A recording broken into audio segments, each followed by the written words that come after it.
अस्सलाम वालेकुम। Welcome to your online chemistry class. आज हम चैप्टर 1 का टॉपिक 1.2 डिस्कस करेंगे, modern periodic table main features. ये टॉपिक हमें एलिमेंट्स को लॉजिकली समझने में हेल्प करता है, उनकी प्रॉपर्टीज़, पोजीशन और रिएक्टिविटी के मुतल्लिक हमें ये बताता है। The classification of elements in the modern periodic table helps in the easier understanding of their properties। जदीद periodic table में एलिमेंट्स को जो तरतीब दी गई है वो हमें उनकी प्रॉपर्टीज़ को आसानी से समझने में मदद देती है। Following are some of the main features of modern periodic table। नीचे कुछ अहम खसूसियात दी गई हैं जो मॉडर्न पीरियोडिक टेबल को समझने में मदद देती हैं। Presently 118 elements are grouped in the table in ascending order of their respective atomic numbers. आजकल की पीरियोडिक टेबल में 118 एलिमेंट्स हैं। इन्हें टेबल्स में एटॉमिक नंबर के हिसाब से छोटे से बड़े ऑर्डर में रखा गया है। एटॉमिक नंबर का मतलब है एलिमेंट्स के न्यूक्लियस में कितने प्रोटॉन्स हैं।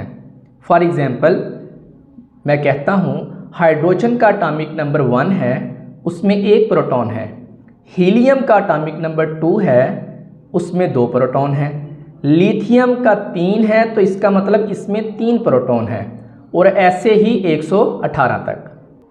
इसलिए पीरियोडिक टेबल में एलिमेंट्स को इस तरह अरेंज किया गया है कि पहले छोटे एटॉमिक नंबर्स वाले एलिमेंट्स आते हैं और फिर बड़े एटॉमिक नंबर वाले।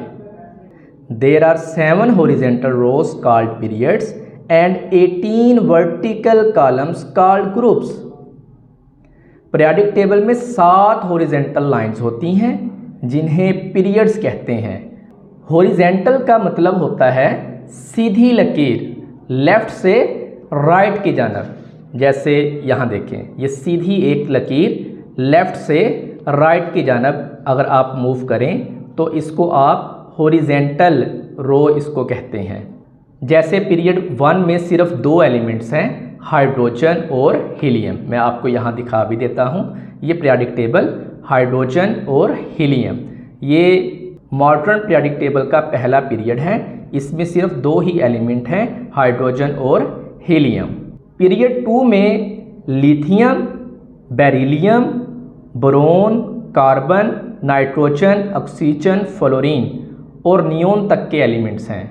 इनको पीरियड्स कहा जाता है फ्रॉम लेफ़्ट टू राइट। ये जो रोज़ आपको नज़र आ रही हैं सीधी लाइन में। इसी तरह ये देखें यहाँ पे 4th पीरियड में पोटाशियम से लेके क्रिप्टॉन तक ये सीधी एक लाइन है। पीरियोडिक टेबल में 18 वर्टिकल कॉलम्स होती हैं जिन्हें ग्रुप्स कहते हैं।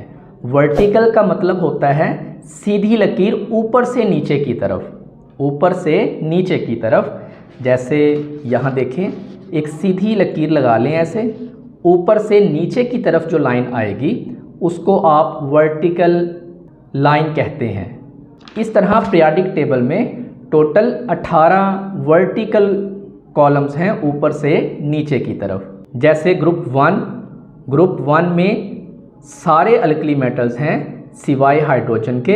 इसमें lithium, sodium, potassium, rubidium, caesium और फ्रांसियम शामिल हैं। ग्रुप अगर आप 17 की बात करते हैं, ग्रुप 17 में हैलोजेंस हैं, फ्लोरीन, क्लोरीन, ब्रोमीन वगैरह। इसी तरह ग्रुप 18 में नोबल गैसेस हैं, helium, neon, argon, krypton, xenon वगैरह। In older version of the table, there were 8 vertical groups were divided into 2 types of groups, 8 A group and 10 B groups। पुरानी periodic table में 8 vertical groups होते थे जिनको आप columns कहते हैं, जिन्हें 2 टाइप्स में डिवाइड किया गया था, A group and B group. यहाँ देखें नीचे, A ग्रुप वो एलिमेंट्स होते थे जो मोस्टली नॉर्मल या टिपिकल प्रॉपर्टीज शो करते थे, जैसे मेटल्स या नॉन मेटल्स। इन ग्रुप को मेन ग्रुप भी कहते थे। अगर आप इनकी एग्जांपल्स की बात करते हैं, ग्रुप 1 अल्कली मेटल्स जैसे lithium, sodium, potassium, rubidium, caesium, francium वगैरह, ये एक ग्रुप हो गया 1A। इसी तरह ग्रुप 7A हैलोजेंस, जैसे फ्लोरीन, क्लोरीन, ब्रोमीन, आयोडीन वगैरह। तो ये पहले 2 ग्रुप, और यहाँ से लेके 13 से लेके 18 तक ये कितने हो गए? 6 ग्रुप, 2 ये वाले और 6 ये वाले। टोटल कुल मिला के कितने हो गए? 8 ग्रुप। इनको मिला के एक ग्रुप बना दिया, जिनको ए ग्रुप का नाम दिया गया। ग्रुप बी में मोस्टली ट्रांजिशन मेटल्स होते थे, जो थोड़ा कम्प्लेक्स बिहेवियर शो करते हैं। ये टेबल के बीच वाले हिस्से में होते हैं, जैसे स्कैंडियम है, जिंक है, कैडमियम है। ये वाला हिस्सा यहाँ से लेके यहाँ तक, इनको आप ट्रांजिशन एलिमेंट्स भी कहते हैं। और 2 नीचे यहाँ पे रोज बनी हुई हैं। यहाँ से लेके ये वाला पूरा हिस्सा, ये जो दरमियान में पड़ा हुआ है, यानी इन 2 ग्रुप्स और इन 6 ग्रुप्स के दरमियान में 3 से लेके 12 तक ये यहाँ से लेके यहाँ तक हो जाते हैं 10 ग्रुप। इनको बी ग्रुप का नाम दिया गया। यानी पुराने टेबल में ग्रुप्स को ए और बी के नाम दिए जाते थे, ताकि उनकी प्रॉपर्टीज़ को अलग अलग पहचाना जा सके। अब मॉडर्न टेबल में मोस्टली नंबरिंग 1 से 18 तक है, 1 से 18 तक।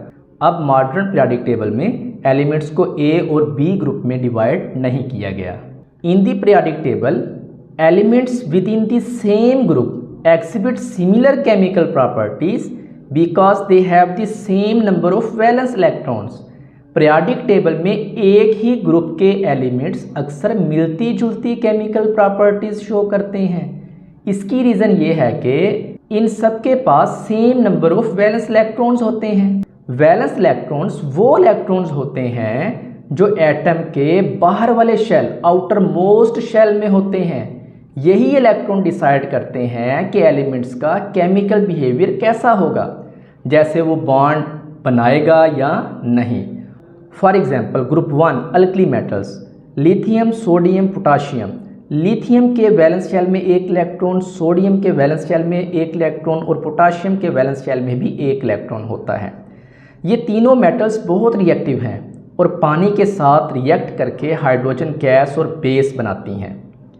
ऐसे ही इस ग्रुप के बाकी मेंबर्स मिलती जुलती केमिकल प्रॉपर्टीज शो करते हैं। ग्रुप 17 की जब हम बात करते हैं, हैलोजेंस, फ्लोरीन, क्लोरीन। फ्लोरीन के वैलेंस शेल में 7 इलेक्ट्रॉन, क्लोरीन के वैलेंस शेल में 7 इलेक्ट्रॉन। ये दोनों रिएक्टिव नॉन मेटल्स हैं और इजीली इलेक्ट्रॉन गेन करते हैं ताकि स्टेबल बन सकें। ऐसे ही इस ग्रुप के बाकी मेंबर्स मिलती जुलती केमिकल प्रॉपर्टीज शो करते हैं, ब्रोमीन, आयोडीन वगैरह।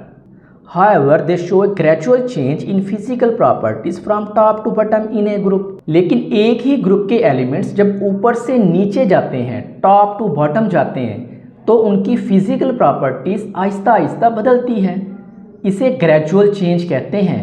फिजिकल प्रॉपर्टीज जैसे मेल्टिंग पॉइंट, पिघलने का टेम्परेचर कितना है, बॉइलिंग पॉइंट उबलना, डेंसिटी, एटॉमिक साइज यानी एटम का साइज, ये फिजिकल प्रॉपर्टीज़ हैं। For example group 1 alkali metals, lithium solid है, हल्का और छोटा साइज रखता है।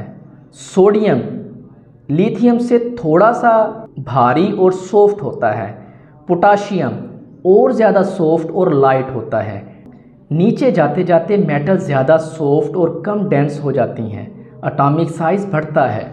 ग्रुप 17 हैलोजेंस, फ्लोरीन गैस है, क्लोरीन गैस है, ब्रोमीन लिक्विड है, आयोडीन सॉलिड है। यानी सेम ग्रुप में नीचे जाते हुए फिजिकल स्टेट चेंज होती है, गैस से लिक्विड और फिर सॉलिड तक। Elements in a period show a gradual change in properties moving from left to right in periods. Periodic table के एक पीरियड यानी लाइन में जब हम लेफ्ट से राइट की जानब मूव करते हैं तो एलिमेंट्स की प्रॉपर्टीज़ आहिस्ता आहिस्ता बदलती जाती हैं। इसका मतलब है कि हर अगला एलिमेंट्स पहले वाले से थोड़ा अलग होता है, जैसे उनका साइज़, उनकी मेटेलिक या non metallic nature, ionisation energy, electronegativity, सब कुछ आहिस्ता आहिस्ता चेंज होता है। इसे हम ग्रेजुअल चेंज कहते हैं क्योंकि ये अचानक नहीं होती बल्कि स्टेप बाय स्टेप होती है। फॉर एग्जाम्पल पीरियड 2 लो शुरू होता है लिथियम से, जो एक सॉफ्ट मेटल है, इलेक्ट्रिसिटी कंडक्ट करता है। जैसे जैसे हम राइट की तरफ जाते हैं कार्बन मिलता है जो नॉन मेटल है, और एंड में नियोन मिलता है जो एक इनर्ट गैस है, बिल्कुल रिएक्ट नहीं करती। देखो इस पीरियड में लेफ़्ट से राइट की जानब जब आप मूव कर रहे हैं, मेटल्स, नॉन मेटल्स और नोबल गैसेस, एटॉमिक साइज कम होता है जब आप मूव करते हैं from left to right. Ionisation energy बढ़ती है, इलेक्ट्रोनेगेटिविटी भी बढ़ती है। Other than groups and periods in the periodic table, there are different ways of grouping the elements into various blocks, families and categories just to enhance understanding. Periodic table में groups और periods के अलावा भी elements को मुख्तलिफ blocks, S, P, D, F blocks, families जैसे halogen या noble gases और इसी तरह और कैटेगरीज में डिवाइड किए गए हैं ताकि समझ और भी आसान हो जाए। Dear student, periodic table chemistry का बैकबोन है। अगर आपको ये समझ आ गया तो पूरा इनऑर्गेनिक केमिस्ट्री आसान हो जाता है। नेक्स्ट लेक्चर में हम और एडवांस फीचर देखेंगे इंशाल्लाह। अब मैं आपको यहाँ इसके मेमोराइजिंग टिप्स बताता हूँ। 118 एलिमेंट्स एटॉमिक नंबर के मुताबिक तरतीब दिए गए, 7 periods, horizontal rows, 18 groups, vertical columns, same group, same balance electrons and same chemical properties, periods left to right, gradual change in chemical properties. तो इन टिप्स के ज़रिए आप इस टॉपिक को अपने जहन में रख सकते हैं। तो डियर, ये था हमारा आज का टॉपिक। अगर इस टॉपिक से मुतल्लिक कोई भी किसी भी किस्म की कन्फ्यूजन है तो आप कमेंट करके पूछ सकते हैं। मेरी कोशिश होगी कि मैं जल्द अज जल्द आपको रिप्लाई करूं। लेक्चर अच्छा लगे तो लाइक कर दीजिए और कमेंट कर दीजिए, सब्सक्राइब कर दीजिए ताकि आइंदा आने वाले इस तरह के लेक्चर आप तक बर वक़्त पहुँच सके। शुक्रिया। अल्लाह हाफिज़।